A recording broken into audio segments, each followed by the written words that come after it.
Hello friends, welcome to the online lecture series of St. Andrews Institute of Technology and Management. Myself Sudhinder Vats, Assistant Professor in ETC Department.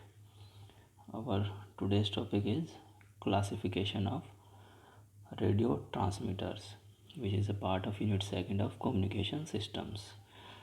Okay, so till now we have seen the amplitude modulation, frequency modulation and phase modulation, and how we can generate the amplitude modulated waves and frequency modulated waves. In this lecture we will see some of the radio transmitters and how can we transmit amplitude modulated waves and the frequency modulated waves using these transmitters. Okay, so let's start. Depending upon the type of modulation that we have used, radio transmitters can be classified into two types, that is AM transmitters and FM transmitters. So till now we have studied about amplitude modulated waves and frequency modulated waves. So depending on these modulation techniques, we have two types of broadly classified transmitters, that is AM transmitters and FM transmitters. So AM transmitters work in the medium frequency range, as the amplitude modulated wave is generated in the medium frequency range, whereas the FM transmitters work in the very high frequency and ultra high frequency range, that is near about 95 megahertz to 1010 megahertz. Okay, so first is amplitude modulated wave transmitter, that is AM transmitter. So in AM transmitter it takes the audio signal as an input and delivers amplitude modulated wave to the antenna which transmit it. So this is the basic block diagram of an AM transmitter. It consists of a pre-amplifier to amplify the audio signal before being fed to the AM modulator. Then this is the AM modulator. This modulator can be any one of the modulators we have learned in amplitude modulation generation, like it can be switching modulator or square law modulator if we want to generate the DSB full carrier signal. Okay, or it can be a balanced modulator if we want to generate the DSB suppressed carrier, or we can use also the frequency discrimination modulator or phase modulators to generate the single sideband signals. Okay, and this is the RF oscillator which generates the carrier frequency, and the combination of this is then fed to the power amplifier before being transmitted by the antenna. So let's see its working. Audio signal from the output of the microphone, which we have seen in the block diagram, is sent to the amplifier first to increase the level of the modulating signal. So using this we can increase the amplitude of the modulating signal, or as the power also depends on the amplitude, the power also increases. Then we have one RF oscillator here which generates the carrier frequency, high frequency carrier signal. As we have already seen in the modulation part, these both the modulating and the carrier signals are then sent to the AM modulator, which can be any modulator, like it can be switching modulator or square law modulator, balanced modulator or phase modulator, depending upon our requirement, depending upon the type of wave we want to transmit. Okay, then in last, the power amplifier is used to increase the power level of the AM wave, as the signal deteriorates when it travels a long distance. So before being transmitted, the power has been amplified using a power amplifier. This wave is finally passed to the antenna to be transmitted. So this is how a general AM transmitter works.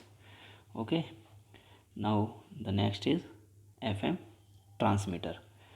So in FM transmitter, it takes the audio signal as input and delivers an frequency modulated wave to the antenna which transmit it. Okay, we can see the block diagram of FM transmitter as well. Here in this block diagram we have like the AM transmitter, a preamplifier. This is a high pass filter which is used for the pre-emphasis. It is a pre-emphasis network, which is nothing but a high pass filter to filter out some of the noises that can come in our modulated signal. Similarly, then there is a RF oscillator which will generate the carrier frequency, and both of these modulating and carrier frequency now applied to the FM modulator. So we have learned about frequency modulators as well, how we can generate the frequency modulated waves. Okay, so we have seen the narrowband generation, narrowband FM generation, or wideband generation using direct and indirect method. Indirect method is the Armstrong method and direct is the reactance modulator method. So we can use any one out of them, and then the signal is applied to the frequency multiplier to increase the bandwidth of the signal, and then before being transmitted it is supplied to the power amplifier. So this is the working audio signal from the output of the microphone. This is the audio signal is sent to the preamplifier, which boosts the level of modulating signal like we have done in the amplitude modulated transmitter. So it amplifies the level of, or we can say amplitude of the modulating signal or message signal, which is a audio signal in this block diagram. So this signal is then passed to the high pass filter, which acts as a pre-emphasis network. So it is a high pass filter which filters out the noise and improves the signal to noise ratio at the input of modulator.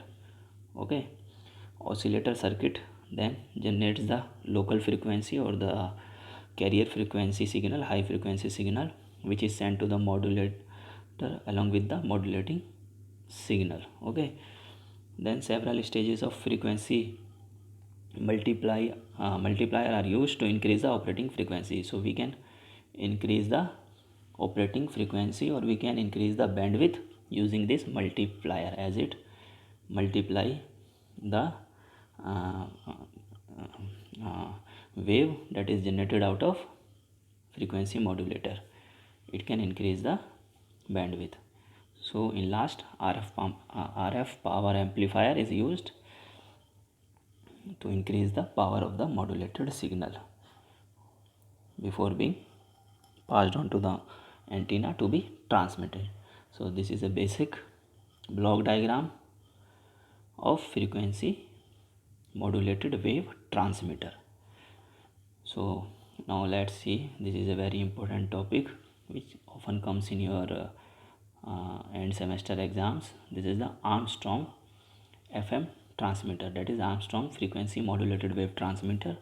It is also called the indirect method of frequency modulation generation. Okay, so in this method the modulating signal directly varies the phase of the carrier, which we have already seen in the frequency modulation generation, in which the first of all the narrow band FM is generated, and then using a frequency multiplier we generated the wide band. So that method was also the Armstrong method, which you have studied as indirect method of wideband generation. Okay, so this is the block diagram of the Armstrong method. In this block diagram, this is nothing but we have already studied in the last lectures, that it is the diagram. This is the diagram of the narrowband FM modulator, that is this part of this transmitter generates the narrowband narrow band FM, which is then given to a group of multipliers which generates the wideband FM. Okay, so this is the working. A double sideband suppressed carrier wave is produced at the output of the balanced modulator, and this is combined with the original carrier in the mixture of the combining network to generate the narrowband frequency modulated wave. So this network generates a narrowband frequency modulated wave which is then fed to the group of multipliers, as we have already seen this part. Using the integration of modulating signal and the phase shift version of carrier, we can generate the narrowband FM, which we have already seen in the last lecture. Okay, so double sideband suppressed carrier wave is produced at this part, that is here we get a narrowband FM which is then fed to the group of multipliers. Okay, the modulation index of the output of the combining network is inadequate to produce a wideband FM, as the modulation index in the case of narrowband FM beta is less than 1, which is inadequate to produce a wideband. So therefore we have used the frequency multipliers before transmission. Okay, the combination of multipliers and mixture are thus placed to develop the transmit carrier frequency with 75 kilohertz frequency deviation. Okay, in the Armstrong method of FM generation, the phase of the carrier is directly modulated in the combining network through summation, generating indirect FM. That is why it is called the indirect method of frequency modulated wave generation. A very high frequency stability is achieved through this method, as we are using a crystal oscillator. So this method provides a very high frequency stability, as we are generating a very stable carrier frequency using a crystal oscillator. Okay, so this is one of the advantages of this indirect method. Then the next one is the direct method of frequency modulated wave generation for the transmission. So it is called reactance modulator. So these two topics are very important, that is reactance modulator and Armstrong method of FM generation. So in this method, this is the block diagram. Okay, this is the block diagram in which this part is the exciter section, and this is the multiplier section, and last is the amplifier, that is the power section. So in this transmitter, we generate the modulated wave, frequency modulated wave, using the direct method, that is using a voltage controlled oscillator, or this is the reactance modulator that we are using. It uses a tank circuit LC which generate the frequency 1 upon 2 pi LC, and this is connected to a reversed biased PN junction diode, across which we apply the signal, original message signal, which would create the phase deviation del F. Okay, so this circuit would provide us the instantaneous frequency as Fi is equal to Fc plus del F. Del F is nothing but Kf into Mt, or we can say the amplitude of Mt. So this is how the frequency modulator or the reactance modulator in this method generates the instantaneous frequency for transmission. Okay, so here is this FM transmitter. We use a direct modulator, that is a reactance modulator for generation of FM. So in this circuit we have used a pre-emphasis circuit as well, which is nothing but a high pass filter to filter out the any sort of noises that can mix with our message or modulating signal. So using this high pass filter we can reduce the noise.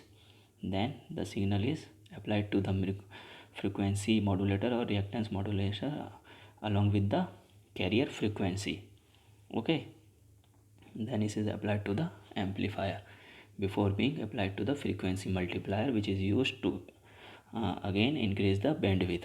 And then the final signal before being transmitted is applied to the power amplifiers, which can obviously increase the power of the signal so that it can reach to the receiver with optimum power. So we use an voltage controlled oscillator in this transmitter for frequency generation, and a varactor diode which we have used in this LC circuit. It was a varactor diode, which is nothing but a reversed bias PN junction across which we applied our message signal. So this will generate the frequency, instantaneous frequency, that is Fc plus del F. Del F is the frequency deviation, FSC is the frequency, carrier frequency, and N is the multiplied factor. This frequency multiplier multiplies the frequency generated. So this is how this reactance modulator works. Okay, so in this lecture uh, we saw some of the